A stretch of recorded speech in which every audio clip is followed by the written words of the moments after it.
नमस्कार दोस्तों।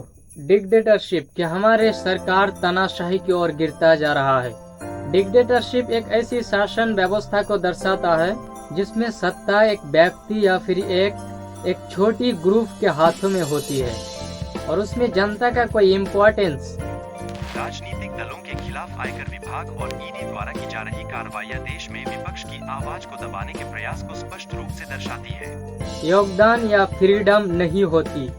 तानाशाही शासन यानी डिक्टेटर शासन में आमतौर पर नागरिक अधिकारों फ्रीडम का वायलेशन होती है। पावर्स का प्रयोग एक्सेसिव कंट्रोल और रिप्रेजेंट के लिए किया जाता है। क्या इस तरह से हम देश की सरकार को खत्म करेंगे? दिल्ली के मुख्यमंत्री अरविंद केजरीवाल की गिरफ्तारी ने लोकतंत्र की स्थिति पर गंभीर प्रश्न उठाए हैं। तानाशाही के लिए सवाल ही सवाल। हमारे देश डिक्टेटरशिप से बचे।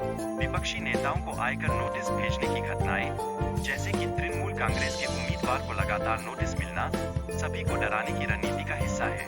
हमारे सरकार भी बचे। बाकी वीडियो इन्फॉर्मेटिव रहे तो सब्सक्राइब का बटन दबाओ। ऐसी वीडियोस देखने के लिए बहुत बहुत धन्यवाद।